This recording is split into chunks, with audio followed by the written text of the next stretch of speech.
Bonjour à tous, donc aujourd'hui nous allons voir comment tester une bobine d'un distributeur.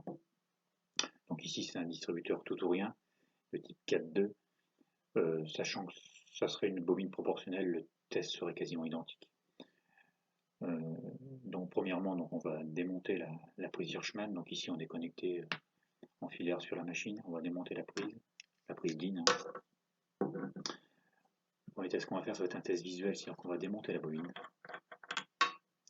Comme ceci, on va la sortir du noyau, on va contrôler, ici voilà, ça doit être propre. Si c'est rouillé, on va nettoyer un petit peu avec la toile emery. C'est pareil, ici ça doit être propre, il ne doit pas y avoir de graisse.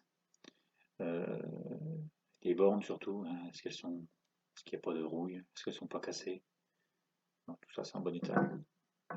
Ensuite on va remonter la bobine.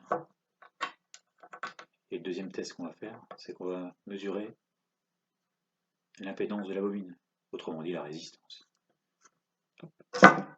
Donc on va se munir d'un multimètre, on va le calibrer sur ohmmètre. On va vérifier que les points de touche fonctionnent, c'est bon. Et donc on va mesurer la résistance de la bobine. Donc on va se mettre sur les deux bornes. Donc là ici elle est bonne, elle a une bonne continuité, on lit une cinquantaine d'ohms. On dirait une très très faible résistance, ça veut dire que la bobine est en court-circuit. Et là il faut aller vérifier les fusibles de l'installation. Et si on lit à aucune valeur, c'est-à-dire que la bobinage est coupé et donc finalement la bobine ne fonctionne pas, il faut la changer. La résistance qu'on va lire, donc ça va varier en fonction de la bobine utilisée. À savoir, pour faire simple, plus la bobine va être grosse, plus la résistance lue va être faible. Plus la bobine va être petite, plus la résistance lue aura tendance à être importante. Ensuite, le troisième test qu'il faut faire, il va falloir contrôler chacune des bornes pour voir si la bobine n'est pas à la masse. Donc on se met sur la borne de masse ici, ou de la carcasse, et puis on regarde. Donc c'est pareil, ça ne doit pas sonner. Hein. Si vous avez une continuité entre là et là, c'est que le bobinage est à la masse.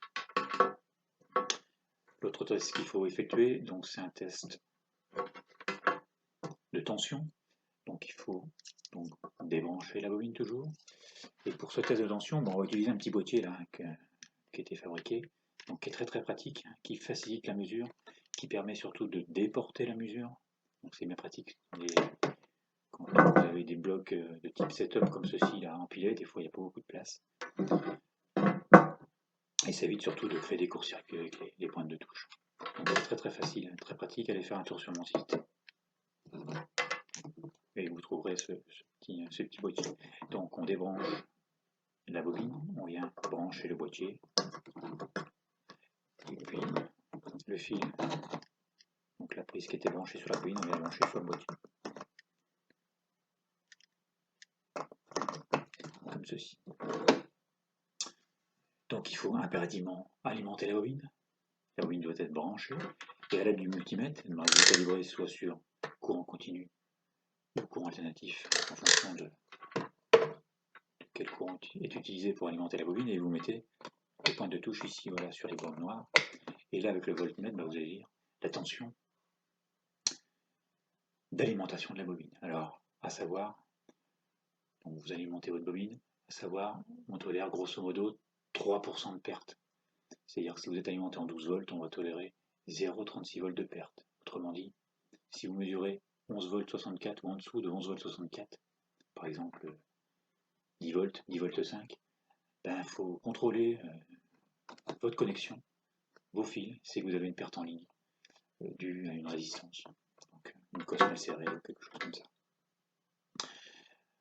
Ensuite, l'autre test qui est vraiment indispensable et pratique pour des bobines proportionnelles ou pour des bobines alimentées en PWM, parce que le PWM, ce n'est ni un courant alternatif, ni un courant continu, c'est un courant pulsé modulé. Donc on peut contrôler que finalement l'intensité qui est traversée par la bobine. Donc vous enlevez ce shunt, vous calibrez votre ampèremètre, votre voltmètre en ampèremètre, et puis vous venez avec les pointes de touche à l'emplacement du shunt, puisque l'ampèremètre il faut le mettre en série, donc le boîtier est très pratique. Autrement, il faudrait venir dénuder le fil, puis se mettre en série sur le fil, c'est très compliqué. Vous alimentez la bobine, et puis là, l'intensité apparaît sur votre multimètre. En plus de ça, si vous faites varier la consigne du distributeur, ben, la densité qui traverse la bobine doit évoluer et ça permet de contrôler également la carte électronique ou le calculateur, savoir s'il fonctionne très bien ou pas. Donc voilà, quand on a fait tous ces tests-là, normalement on arrive à déterminer si votre bobine fonctionne, si c'est un problème électrique, si c'est un problème de fil ou de connectique. Donc voilà, donc c'est fini pour aujourd'hui. Bon dépannage à tous.